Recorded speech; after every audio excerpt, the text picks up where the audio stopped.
Our goal is simple: to help you achieve the dream and vision you first had when you thought about starting a business.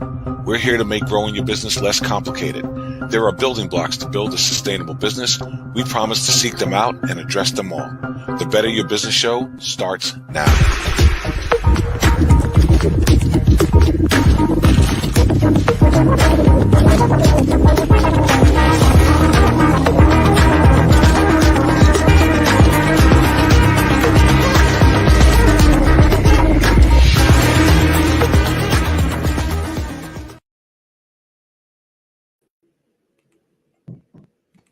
All right, good morning and welcome to the Better Your Business Show. Here we discuss your most important business challenges and provide you with practical solutions to help you better your business.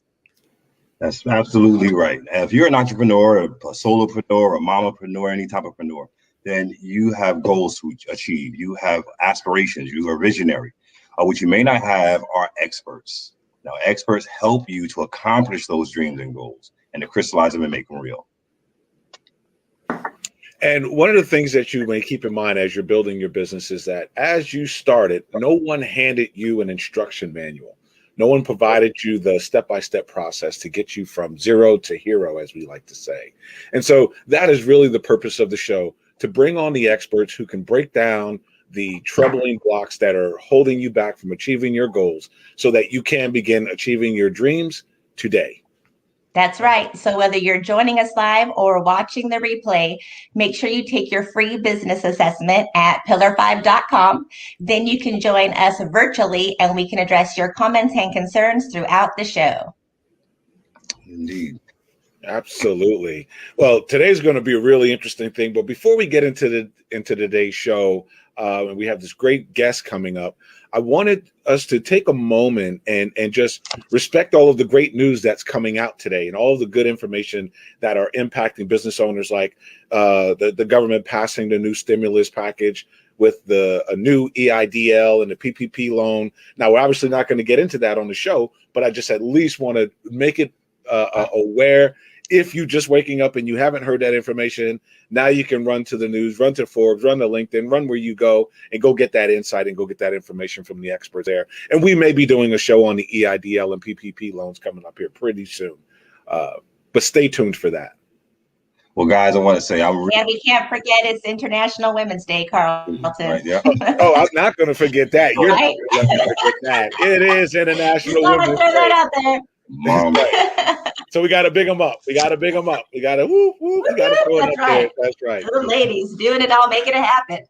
Yes, they are. I wouldn't be here without a woman. So first off, also, That's right.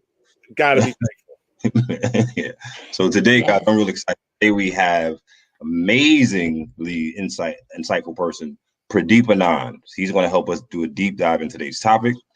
Natalie, what is today's topic? All right, so today's topic is pricing strategies, right? People pay for what they already pay for, and I'm super excited to hear your thoughts on this subject, gentlemen, for sure. So, Tayron, why don't you get us started? Pricing strategies. What I think of when I think of pricing strategies is immediately the end user being first. Versus just the money part. The end user, man, especially the people we've spoken to in the last 3 weeks. When the problem that you're solving is the first thing on the table or the only focus, you end up where you're going to pay what you're going to charge for it because you're worrying about the solution that you're solving, the end user. And by putting them first, always putting the end user first in every capacity of it, it seems like if you put that first, you get to maximize what it is you're doing. So in pricing strategy, it makes me think of that. Being able to service them better with the best price to get the most sales, to make the business grow the biggest, That's interesting. Right. Do you think that most people start with the end in mind? I'm just curious on that. Absolutely not. Absolutely. Definitely not. I think it's the same thing with the business failure rate being so high. Most people, they look at what industries make the most money. It causes them to go to a certain school, to study a certain thing, to get into business because it's going to be lucrative, But after a while, they're not pursuing their passion. They may be doing something that, so they're not going to put the same energy in if they're pursuing their passion. So they don't really they don't take the time it takes to actually build out the business and pay attention to all of those components. So no, the first thing is how much money can I make? How, even if it's what's my exit strategy, how can I do that with the most money being made or the most lucrative field and all of that, which isn't bad, but then it's like, that's where it starts. Now it's like, let's start pulling this apart. Do I really like this? Do I really love this? How does this serve me? How does it serve other people back to the end user? So yeah, long-winded version. That's what I think. No, absolutely not. That's How about interesting. you, Carlton? Yeah, well, Tehran brought up a subject that I wanted to touch on. I was in an event earlier this week, and it was a great event. And one of the questions to me was, I was making a statement about the number of businesses that fail. Many people don't understand that 70, I think the number is 76% of businesses fail before they get to year 10. Yeah. And that's based off of startups. So there's around 400,000 startups every year. That's an approximate number, right? Because sometimes it's less than 400,000, sometimes it's more than 400,000. So it's right around an average. But the thing that really killed us when we started doing what we did 6 years ago is that we realized 84% of businesses were generating less than $250,000 a year. And then when we started looking at the death rates and saw that 76% of businesses were failing, we started realizing that those two numbers were relevant to one another. It was the startups that were generating less than $250,000 that were impacted by the failure rate more than any other business. And obviously, if you don't know where your business is, if you don't know what life cycle stage your business is in, there's no way you can grow your business. And we say this all the time. And talking about pricing strategy, which is the topic today, and there may be an argument about even the term on strategy. We'll find out. But when we talk about pricing strategy, that's one of the things that can cause your business to fail right off the muscle. Because if you price wrong, you can price yourself out of market, right? I heard someone say the other day, the person with the cheapest ... went out of business, right? So you may not have had the best hamburger, you had the cheapest hamburger. Well, where's that hamburger today? Well, nobody wants it because it's cheap. Now, truthfully, do you want a $2 shoe or do you want a $30 shoe? You would like to get a $30 shoe for $2, right? Or a $300 shoe for $100. Yeah. But if you buy that $2 shoe, that shoe might not last till tomorrow. So it doesn't serve you the purpose. It doesn't serve your purpose. So you've priced yourself out, right? To where people don't want to be bothered with it. And when we started building our business, we were pricing based off of our cost. We figured out what all our costs were. Then we did these multipliers, and then we took that multiplier and created a price, and then we compared that to market, and then we did some fancy stuff in our mind. We did some fancy stuff to come up with our numbers to present it to the market in a pretty way. But after we talk to our guests, you're going to find out what the outcome of that. And I'm curious to what his feedback is going to be on that, because I know some pretty crappy hamburgers that make a lot of money. Right? So I'm curious to see what are his thoughts behind that, for sure. Yeah, absolutely. Yeah. So tell me, I wanted to ask this. So what has been filling your last week? I know a lot of things go on. We're all entrepreneurs. We're all business owners. What has been keeping us busy? What has been keeping you busy, Natalie? What's been going on in your world right now with COVID coming to this point or condition where people are starting to feel like, okay, it's safe to go back out, into the world. It's safe to go back into open up all these restaurants. Like, these are all businesses. What do you think? What's your take on that? Well, I mean, it's been different across the board, just depending on how people have been affected financially. In my industry, we really haven't skipped a beat, because whether it's been people being more concerned about insurance benefits, health benefits, whether it's been how am I going to, pay my employees, how am I going to stay on payroll, or even now we're in tax season right now. So it's how do I protect what I've worked so hard for? Can I lower any pricing? That's been a big one too. Can I lower the costs of my insurance? How can I save money? So that's been a lot of what people have been looking at. And then also, which I think that maybe we could be doing a little bit better of a job, honestly, is where are the opportunities coming for small business owners? I think that there's a lot of resources that aren't being utilized to their full potential to help small business owners right now. We look at, you brought it up earlier, the PPP loan, some of the resources that are going on, but there's a lot of grants and stuff that have been going out for small business owners as well. So I'd like to see people, spending more time looking at what are their options, what are their resources, being resourceful as entrepreneurs, and just kind of throwing in the towel and maybe worrying on the government so much too. So. All right. And say, Ron, you were at the All-Star game last night. How was that affected? Yes. I mean, that's business. There was still business going on, right? Oh man, yeah. I mean, I didn't even know. I don't follow sports weird enough, but yeah, I wasn't at the All-Star game. I was at the stadium, But yeah, I mean, business is as usual in the pockets where you got an end user. There's that, and it was huge in Atlanta. Everybody was from everywhere. Atlanta, business-wise, it was a great night for the city of Atlanta. It was on fire, so I mean, in light of the COVID, it's weird because that's a whole, that touches so many compartments of it. But what I've noticed really is, like Natalie kind of said, to piggyback on both of you with the PPP loans and the different kind of loans coming up and tax season, the sport of entrepreneurship seems like almost mandatory everywhere you turn. But, taking those steps though, it's an influx, and I shouldn't say no one, but there's not enough energy on taking the steps to make sure that these first steps turn into the 4th, 5th, 6th, 7th, and 8th years. So it's like a concern. It's like, wow, how can it? Just make sure you include this with you. The energy is good, but you got to take this with you, or you'll fall into, like you said, 76% in years from now, or 50% in 5 years from now. So yeah, the energy is good. The aggression is good. We just need to enforce a little bit of, the missing components, the building blocks to it, the strategic steps, if you will, to the pricing of everything. Everything is a great time to be great.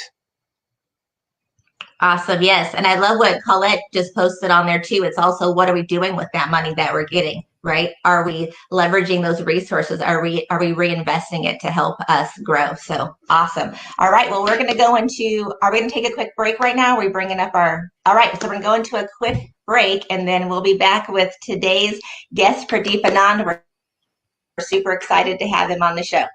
See you soon. To the Los Angeles Tribune. Since 1886, our name has been a part of the world of journalism.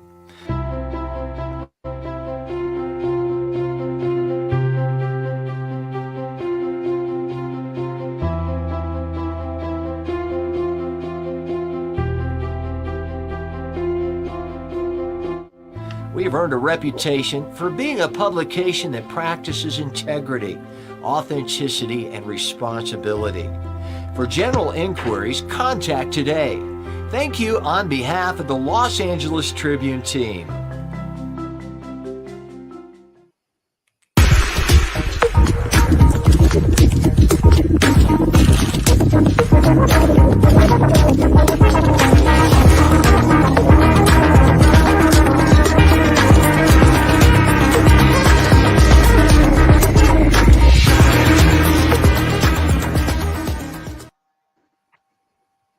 All right, and we're back with today's guest. We have Pradeep Anand here. We're happy to have you. Just to share a little bit about your background, I know you've had your company, Cedar Resources, going on 3 decades now. You're an author, a TEDx speaker. You have a degree in marketing and a degree in you're an engineer, which is awesome, right, from ITT Bombay. And I love you're very, very well-rounded and diversified in today's subject. Just love your passion for helping the small business owner. We're so excited to have you here and to just get some insights from you this morning. So welcome. Thank you. Thank you. Thank you very much. It's a delight to be here. After all the conversations I've had with Carlton and Tehran, and I'm really charged. I'm really happy to be part of this show because it fits into what we need to do for the time, which is create a grassroots method by which we can promote entrepreneurship and the economy, which is very lacking because of COVID. COVID has affected all of us, not to speak about the Arctic vortex that came through the mid-continent, which added another layer of misery to many people, millions of people. So I'm glad to be here to help in any way I can, make people who watch your show, as well as entrepreneurs in general, become more successful in their endeavors. Thank you. Awesome. Awesome. Pradeep, I was looking over a lot of information that you have, but what I want to ask, just to get to the meat and potatoes of it, because most people don't give a lot of energy into the pricing when it comes into them being entrepreneurs, so they can maximize the returns they get on their investment of time or whatever, their ROI. Yeah. What is the big deal in pricing strategy, or creating a pricing strategy, or having a pricing strategy? Is it really that big of a deal? If you know what you're selling, you know there's a value, you know there's a cost, people are buying it, the industry's doing good, just get in and ride out. What's the big deal? Of course, it's a big deal. The worst thing you can do is on both sides. Worst thing you can do is leave money on the table, and you don't want to do that. And the other part of it is, if you don't pay attention to details, then you not only, on one end of the danger is that you're leaving so much money on the table, which you cannot afford to do. And on the other end of the table is that you'll grow broke. And either one of them is not an acceptable alternative for an entrepreneur, because the important issue is all entrepreneurs in some form or another want to increase the valuation of their companies. All of them want to build growth-oriented companies. And if you don't get pricing right, you will never, ever meet those goals. You will never. Well, you said something about, like, all companies are thinking about, growing the valuation of their company. When I think about a person, for instance, that has an e-commerce store, or a person that's doing social media marketing online, they're not necessarily even thinking about growing the valuation of their company. They're thinking about just getting, making money in their business. Correct. So would you like to make more money or less money is all I'm asking. Okay. The important issue is you want to be at the maximum point at any given point, because it assures you a better future. And that better future could be for your family, for your pocketbook, whatever are the intentions. And one end of it is to develop a growth business. If you do something as an entrepreneur extremely well, you can turn it into a franchise. That's growth. But if you don't get pricing right, you will never get there. I'm talking about people who could be incredibly ambitious at one end, and the other one are just looking at the short term to get over the immediate shortcomings that they have in their lives today because of all these shocks that the environment has imposed on them. So to me, getting pricing right becomes incredibly and crucially important, because every transaction that takes place needs to be something that drops what I would call the maximum amount of money to your bottom line. That's why when I work with companies as well as individuals, my whole goal is, how do you accelerate revenue and margins? I'm very margin focused. Okay, because margin is what you get to take home. Okay, that's what you take home. It is not the top line. Right. So if you don't get pricing right at the top line, okay, then the bottom line suffers. That makes sense? Absolutely. Absolutely. Okay. So that's one of the reasons why. And here's the interesting thing. This is a fallacy. Not getting pricing right. To me, getting pricing right is one of the biggest fallacies that I've seen across my entire career. People could develop fantastic products, but you don't get your pricing right, doesn't matter how good you are. Okay? You are not assuring yourselves and your employees and your families the future they deserve. Well, Pradeep, I want to jump in really quick, because you made a point. You said getting pricing, and I'm going to do my little air quotes right here. The term is right. Correct. So is there a way that a person can underprice? Is there a way that they can overprice? And there's that porridge in the middle that's just right for you to eat. Is that the one that we should be chasing? Or is there extremes and it depends on how I feel? So here, what I'm going to talk about very simply is, it's none of the above. Okay? Pricing has nothing to do with you. Okay? pricing has to do with the alternatives that are there. So I've got 3 very simple rules that you need to follow.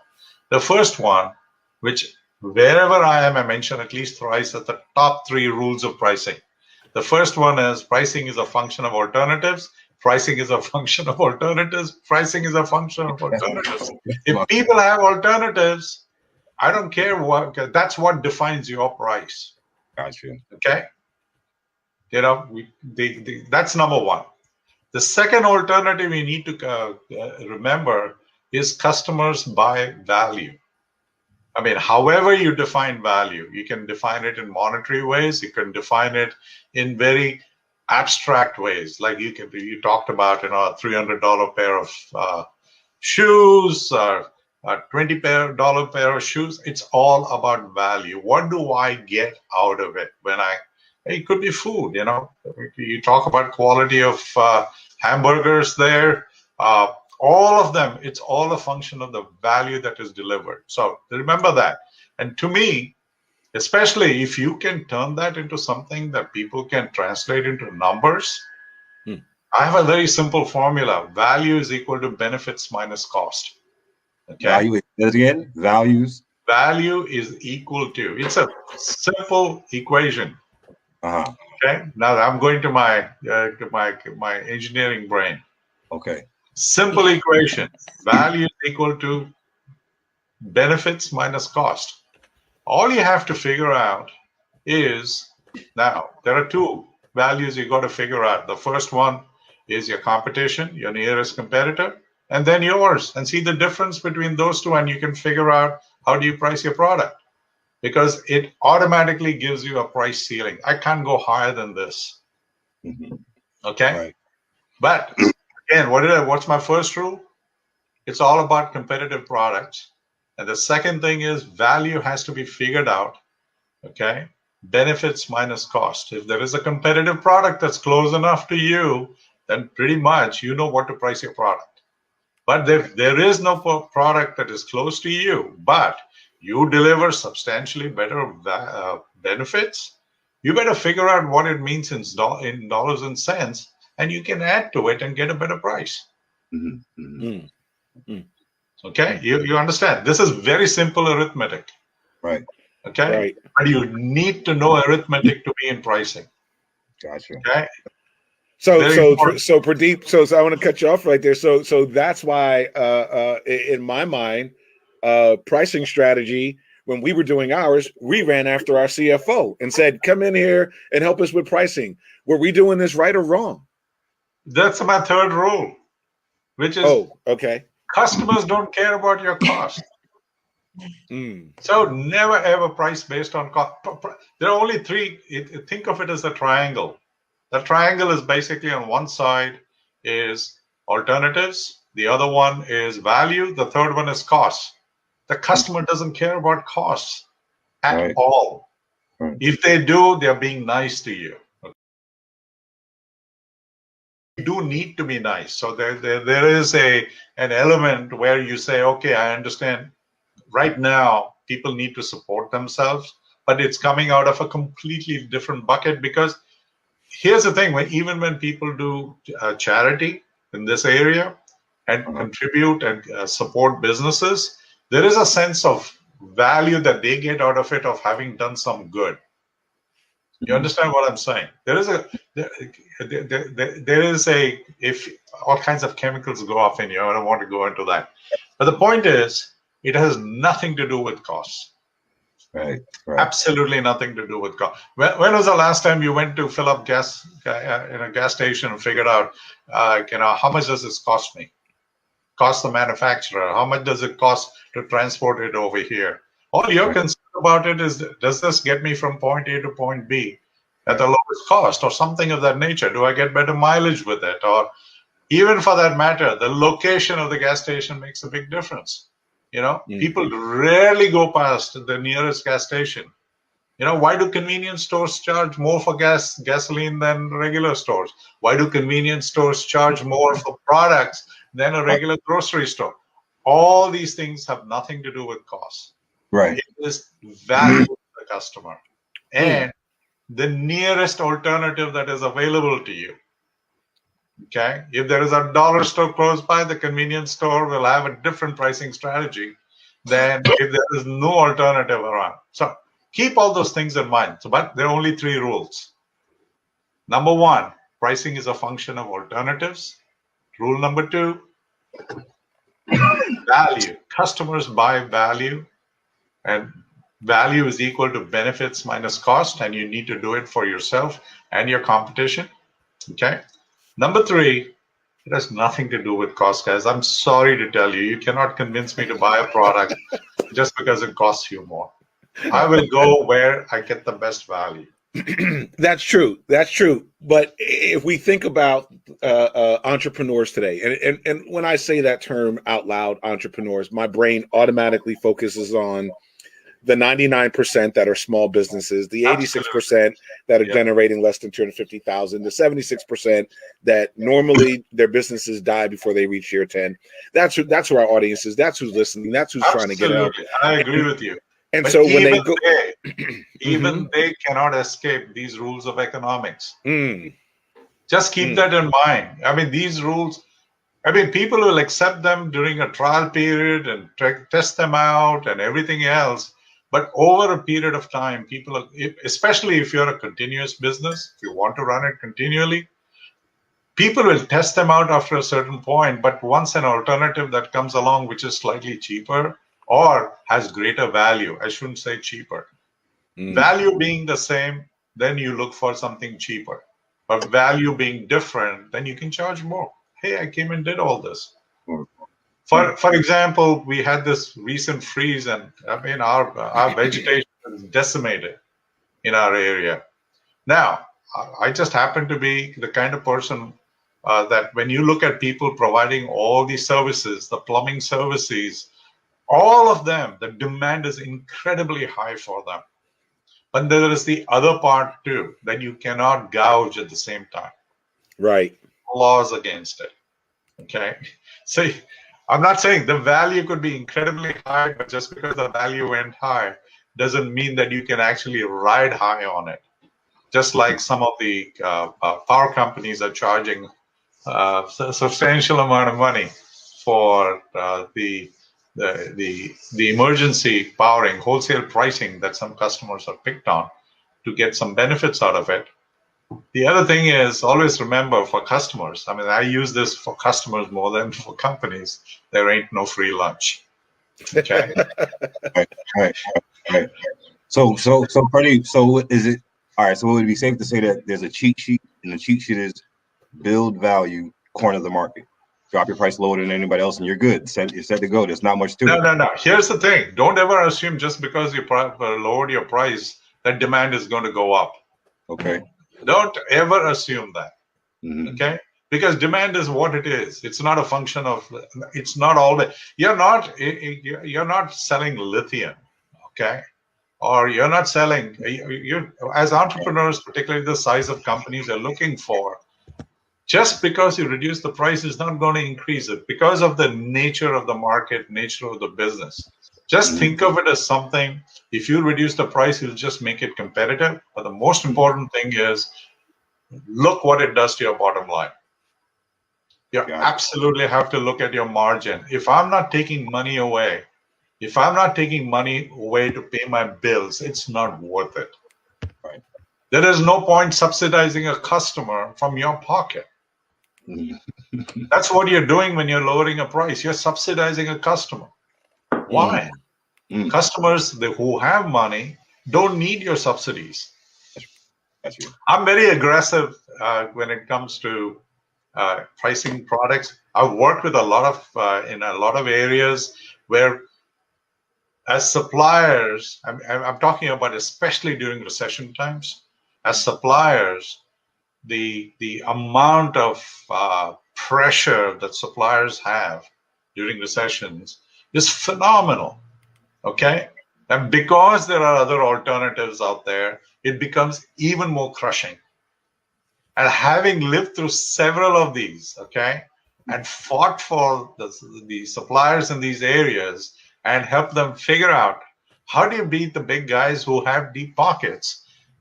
makes it a very fulfilling, very fulfilling, what should I call it, exercise or an endeavor, if you will.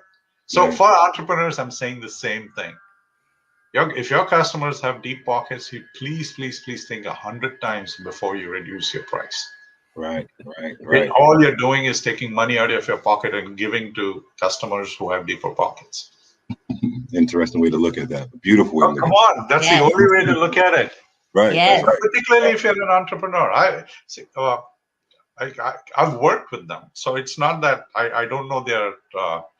In Houston's what I would call inner city, we have a program at the University of Houston called SHORE, Stimulating Urban Renewal Through Entrepreneurship. Yeah. I meet all these people. I mean, I talk to them. So this audience is not what I would say remote or removed for me. Okay, I'm familiar with them, and I can see the issues that they go through, and I can empathize with them because even larger companies go through the same issues except on a different scale. But again, there's a big difference between B2B and B2C. There's a lot of emotion in B2C. In B2B, you have longer sales cycles, better avenues for negotiation. They try to be as rational as possible. You can be rational, but there is a lot of emotion involved in B2C, business to consumer markets. So if an entrepreneur is selling to businesses, they can behave in a particular way and become more rational. But if an entrepreneur is selling to consumers, okay, there's a lot of emotional elements that will also showing. I just want to make sure there's a distinction between these two. But the important thing is to get pricing right. If you don't get pricing right, you'll have a very hard time building your business and especially meeting the goals that you started off with this business in the first place. Make sense? So, yes. So we're going to go into a quick break, but before we do, and you did touch on it a little bit, but Colette Portis asked, how do you define the difference between entrepreneurs and business owners? Wow. How do I? Okay, let me tell you that I happen to be a chair for a peer advisory group of CEOs of companies, and I found that there are 4 kinds of CEOs. Okay, you have founding CEOs or founders. Then there are 2 kinds of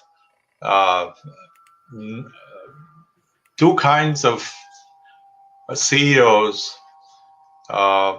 CEOs who are family, okay, who bought into, who are successors. The other one is CEOs who are ex-employees of the company. They went up through the same organization.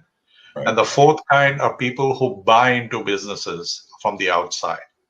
So 3 of them are associated, 3 kinds of business owners. So depending on an entrepreneur, to me, is a CEO or a head honcho, if you will, of a company that person founded. The other 3 are successors. So all of them are business owners, but the entrepreneur is actually the only one who actually founds the business and does something with it. But they can be succeeded by family people, they can be succeeded by employees, and the 4th one is they could sell the business, and the new CEO of the company or the business owner of the company had nothing to do with the founding of the company, but they are there for the next scale of the business. Kind of 4 ways of looking at it, and all of them behave differently. As CEOs, that's a separate. When we come back from break, and ask you something about that, I had another definition of entrepreneur, but that's interesting. Okay, yeah. So we'll be right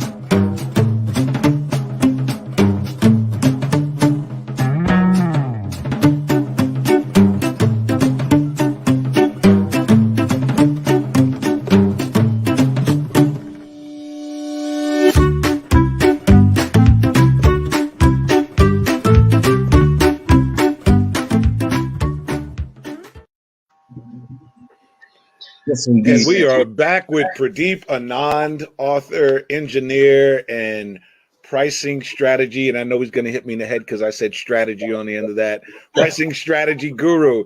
And before we get into the questions that are coming up, Yeah. you made a comment when we were back in the studio and we were talking about pricing strategy and we were telling you the name of the show. You made a big stink about the term strategy. You were like, wait, no, don't use that term strategy. Why not? Why does the term strategy on the end of pricing have so much emotional importance to you? Because it conveys the wrong information.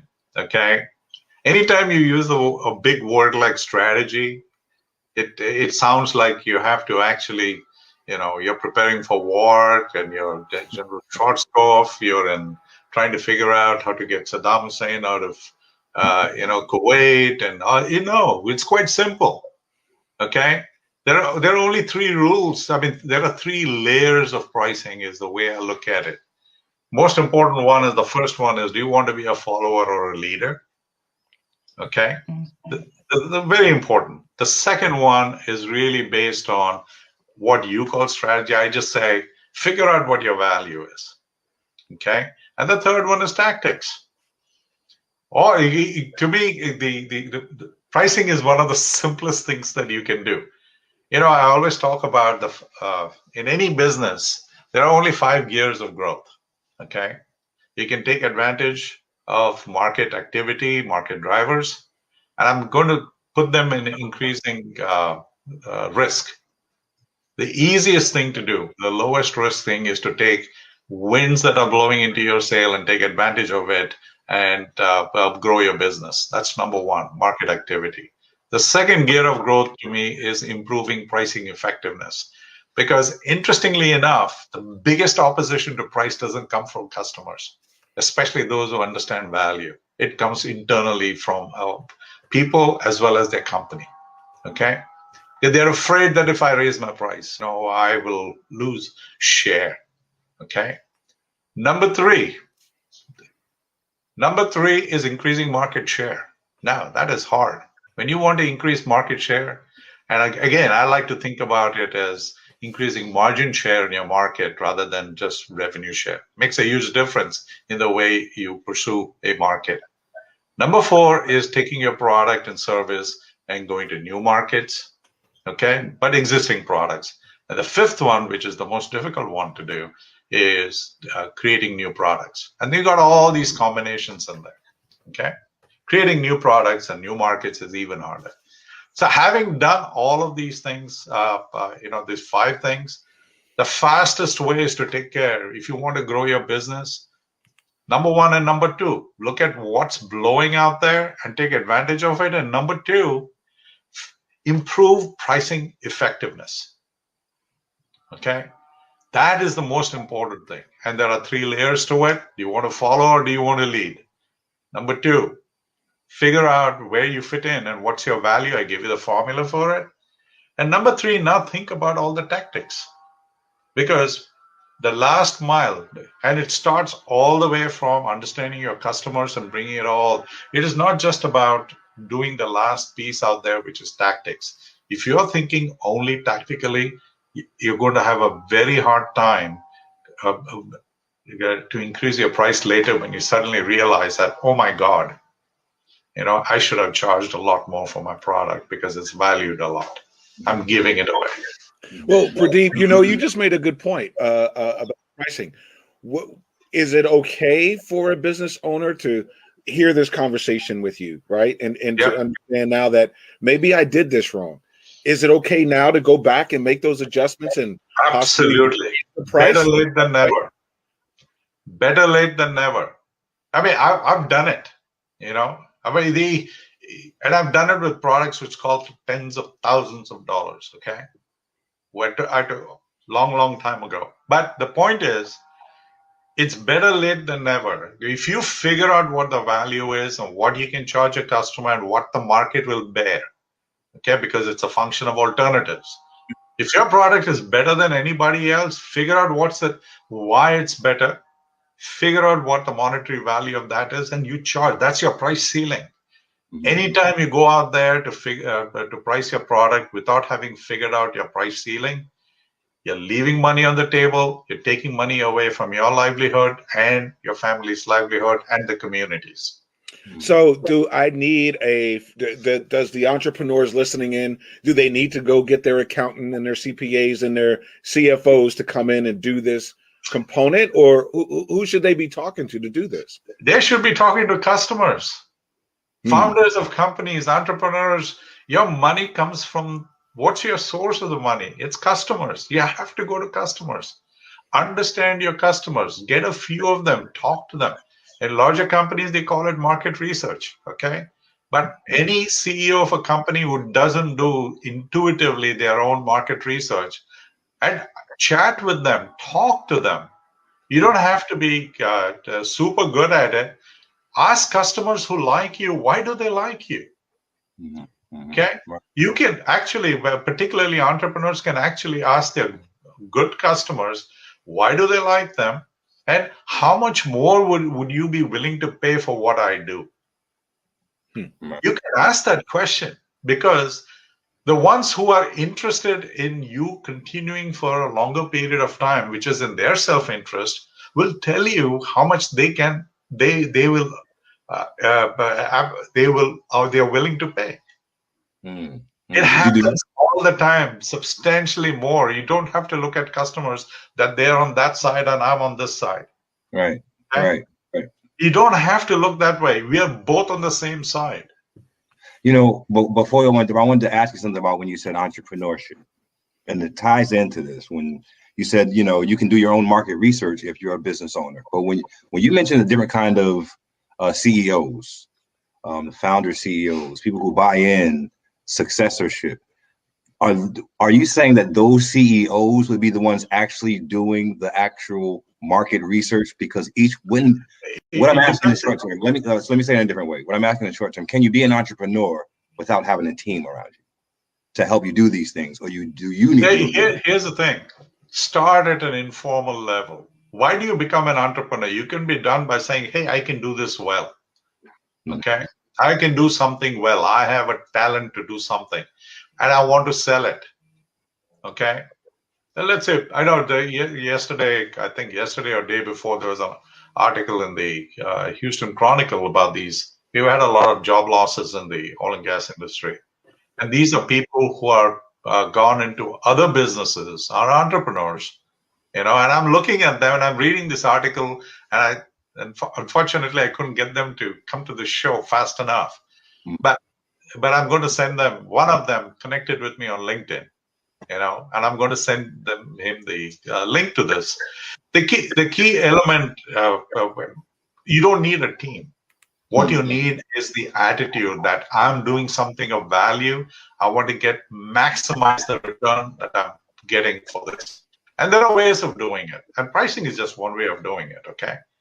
But, I mean, you have a product. You also have to figure out who's going to be my customer. I mean, is this something that I can take? No, I go to the farmer's market all the time. And I chat with these entrepreneurs. Every one of them is a small business, tiny business. And every one of them, what I try to figure out is what drives them.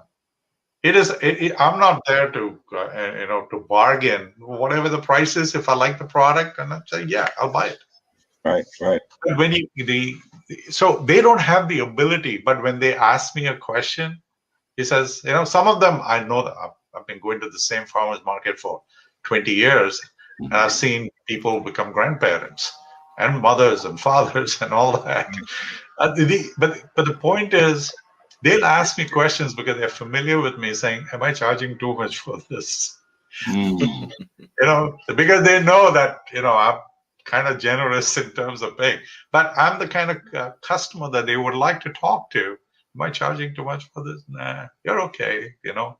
Right. So even as a solopreneur, you got to engage. You don't need a market research organization out there. You just need a CEO or an entrepreneur who has a customer-focused attitude. It is not about the product that you're creating. That's a talent you have. The second talent you need to have, absolutely, incredibly strong, is know your customers. Okay. I Well, always talk about. Go I ahead. was going to jump in really quick because you have a question coming to you from one of the business coaches out of North Texas, Colette Portis, and she was actually on our show a couple weeks back. And her question to you is, would you suggest that owners ask their customers that question if they know that who they're currently serving is not in their target audience? Nothing wrong Great with it. question. That's a great question. Would you suggest that owners ask their customer that question if they know that who they are currently serving is not the target audience? Yes. I believe in having open conversations with customers. Okay, that's how you build trust. Why do customers buy from you? Okay, there are only 3 reasons why, and they're not mutually exclusive. Number 1, you've got to be unique. Okay. Number 2, you've got to have value. And number 3, they need to trust you. Okay. You need all 3. Without all 3 out there, they're never going to buy from you, or they might try you once or twice, but you have to build on all 3 dimensions. And Right. trust is one of those things. Again, if I trust you, then that trust contributes to you being unique. That trust contributes to your having value. So it's not always about economics. It's not about money. There are intangibles, emotional aspects, like I told you, that are always at play. Why do you go to the same grocery store? Why do you repeat yourself? Why do you have repeated behavior? And sometimes you pay more because they are a trusted provider of a service. And you can rely on them. Wow. The same way it works the other way too. Yeah. Okay.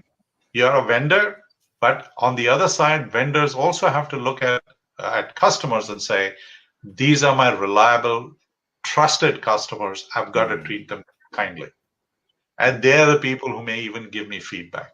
So it works. To answer Colette's question, if somebody is not your target audience, it's okay to talk to customers who are part of it or not part of it. The more customer information you have within your system, it's much better for you have real information to make decisions. It's much better to make decisions based on conversations you've had, data you collect, or whatever, but rather than just going by intuition, because intuition will get you only that far till your first failure, which could be very expensive. Pradeep, you said something that I took away from that was profound. You said take the economics out of pricing. It's like it seems like backwards. Like, how could you even do that? But when you say it, it makes all the sense. You get the perfect price when you stop thinking about how much money you're going to get from them and what to offer them and why you're offering it to them in the first place. That's why you need the CFO. Need the data, right? Say again. Well, the CFO basically sees whether or not whatever you're doing actually is making money for the company. Okay. You don't ignore costs. Okay. You don't ignore your bottom line. You have to constantly look at it.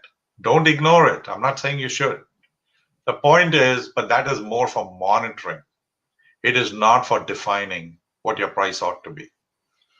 Okay, keep an eye, or you always have to keep an eye on the bottom line. No question about it. Right. Which 3, Kirk, would you like me to repeat? I think it was the trust. Yeah. Trust, number 1. Okay, the 3 elements. Why do customers buy from you? Value, uniqueness, and trust.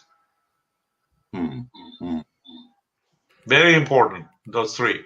And I can someday come and talk about what are the 10 ways if we can create trust and all that kind of stuff. Hey, let's book it right now. To come back right now, lock you in live. When you coming back to do that?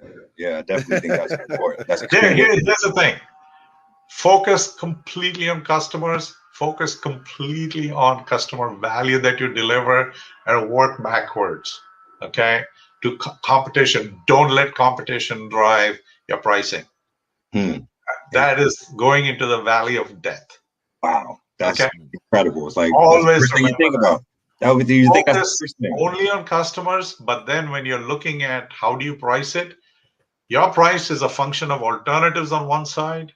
You have to look at what your value is compared to the other one, the benefits that you deliver compared to the other one. and price accordingly. Okay, it's not absolute value, it is comparative value. It's very important to think that way. Why am I doing something different? Okay, if you base it on costs alone, I mean, we shouldn't be having this conversation. Right. So uniqueness, trust, and value. Remember that. And value will define, comparative value will define how you price your product, and then work backwards to your CFO. So this is what the market can bear. Well, Pradeep, we're going to take you up on that. We're going to grab you over here at I Do Systems, and we're going to have you look at our pricing and walk us backwards. Yes, right. It's not difficult. I mean, it really. And again, I always talk about what kind of customers do you pick? Okay, the kind of customers kind of pick themselves. You're welcome, Kirk. The important thing is customers that you need to pick. Most important thing that I look for at least when I work with my companies, number one, do they have a budget? Okay, do they have an intent to spend it? Okay, that's the most important thing. Do they have a budget, and do they have an intention to spend it? And the third one, which comes down to value, is that how am I delivering value? Even if they intend to spend it, am I a valuable contributor to the company? But on the other dimension, you got to think about what is my product and service to them. Okay, is this a must-have? Is this a nice-to-have? Okay, do people say if you're a must-have, then I mean, right now, plumbers in Texas, all in Houston, all pipes broken, you're a must-have. There are all kinds of things that happen, and customers may or may not have the budget, but they must have. But there are also something called nice-to-have. Is your product nice-to-have? My point is, focus on customers, figure out where your product fits in. Okay, figure out the incremental value compared to other people, and figure out what your price ought to be. Don't allow your cost to come into it because customers don't care about it. Right. Natalie, you're not getting away today. You're going. I love it. It's so true, because I was just thinking a lot about who I'm choosing to do business with in my own personal life, and it's really, I am obviously looking at what I'm paying for the services, but it's not at the top of the list. I'm looking at, is this someone that I want to be in business with long term, that I see the investment in them, that I trust them, that there's someone that we're able to grow and shift with when we need to. So there's a lot of other things that I'm looking at before the price point, which I guess goes back to uniqueness and value. Yes. And so that's a great point. Sometimes we're just logically looking at the numbers, but there's so much more to it than that when we're choosing who we want to do business with. So Great point. And then also, comparing what are people getting paid in my industry. And it's interesting because I've had a lot of people reach out to me recently and say, what should I be charging for my services? Which I thought was funny. And I'm not in your industry, I don't know, but just being that I'm in finance, I'm one of the people they reach out to.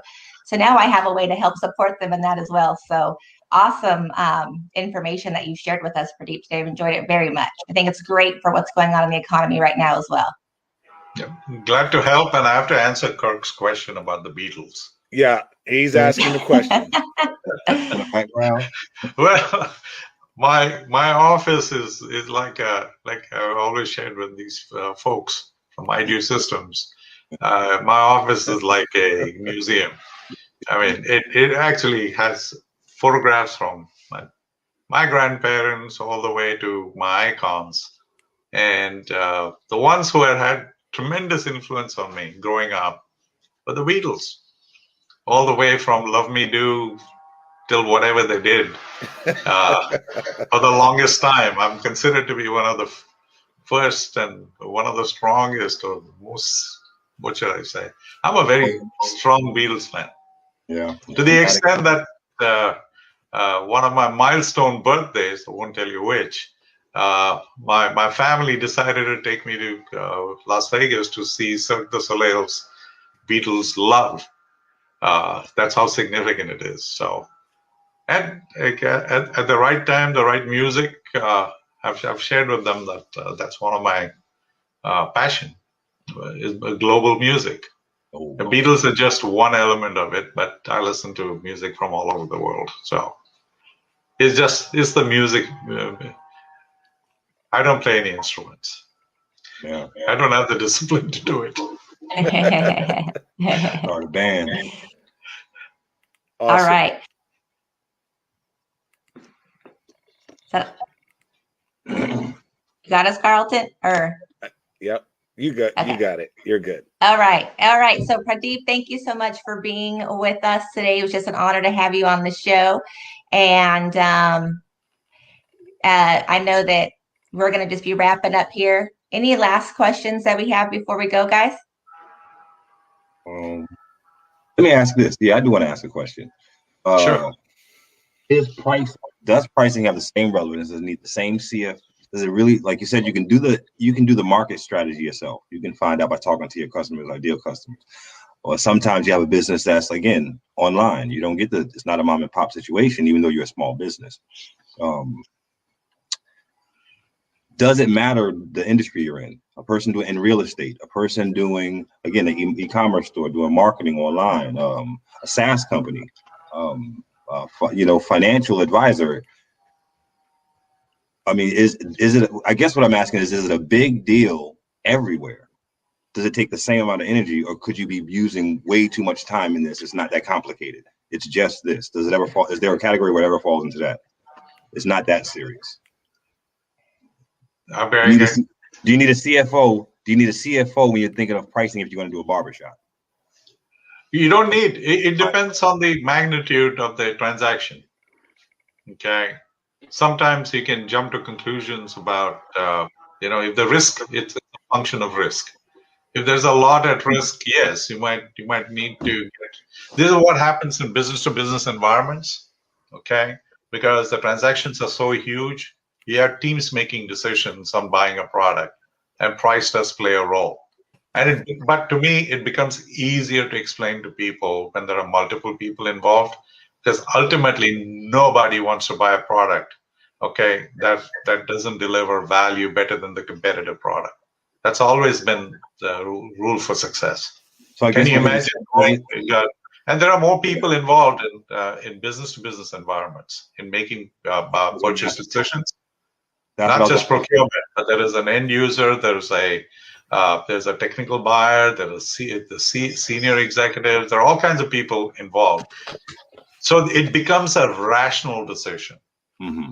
In the consumer market, there could be rational and irrational components. I shouldn't say irrational, but emotional. Okay. So whenever there are emotional components, for example, buying a house. Okay. Mm-hmm. Mm-hmm. There's a large amount, and the commitment is for a longer period of time, but it's a consumer product. So the pricing decision, how you price the product, has to be a function of alternatives, all the homes around you and everything else out there. Mm-hmm. Right? And what are they trying to tell you? It's $180, $300 a square foot, or try to simplify it so that people can make competitive decisions. Right. But ultimately, if you go down the buying process and figure out where does that decision really take place, okay? When let's say a couple walks into a house, where does that decision take place? Is it a pricing decision, or is it an emotional decision? Mm-hmm. The consumer market, even though the magnitude is high, you don't need a CFO. There's always a CFO in a home, okay? But ultimately, it's a combination of both emotional and financial decision. Right, Natalie? Yes, that's right. Wonderful. Well, thank you, Pradeep, for joining us. You can seek him out on LinkedIn, Pradeep Anand on LinkedIn. We're going to wrap it up. So real quick, Carlton, your biggest takeaway from today. First of all, thank you, Pradeep, for coming out and joining us on the show. It was awesome to have you here. We are going to hold you to that. We're going to call you from I Do Systems, and we're going to have you come in, help us with pricing strategies. And we're going to share that insight with our market, too. We're going to let everyone know on the show how that went. And I'm sure it's going to go great because we're going to be listening to Beatles while we do it. So that's going to be awesome. Again, thank you, Pradeep, for joining us today on such a short notice. We thank you. Yes, indeed. Great stuff. Thank you for having me. Absolutely. Yeah. So my biggest takeaway is that when you're doing your pricing strategy, cost has nothing to do with it. That's the one thing that just stuck in my head, because that's something that we did. We looked at cost and then we built from there, and we looked at it as a variable in the formula to calculating it versus a formula to measure. And so that was my biggest takeaway. Awesome. Mine, What about you, Tayron? Yeah, mine, I guess, was when you mentioned how you take economics out of the pricing, just taking the focus off of the pricing, the value, building the trust, what are the benefits of the end user, the type of stuff you get when you talk to a coach to help you look at your whole everything different, that objective way of looking at something always has the most value to me. That's just a phenomenal thing. What was your takeaway, Natalie? I would say the same thing. Obviously, you have to know what the price points are in your industry, but also selling yourself on what makes you unique. What is the extra value that you're bringing to the table? We have to sell ourselves first on that and know that it's not just conceptual. It's not just intellectual, right? What else are we bringing? What takes us next step where we're going to keep that client long term? And then how do we turn that into profit and revenue as well? So that was a huge one. For me to hear that. It's, a lot of times people aren't taking care of their consumer the way they need to either, and I think that gives a sense of accountability for that. So great stuff. Loved having him this morning for sure. No joke, man. He is no joke. Well, if you're just joining us at the end of the show, we are literally at the end of the show. This show was on pricing strategy, and as Tayron says so eloquently, people pay for what they already pay for, right? And Pradeep Anand was our guest today. He brought strong value and insights onto pricing. So if you haven't watched it, go back and watch it. If you're watching it on Roku, hit the replay button, watch it twice, get your notepad, get your pen, learn as much as you can.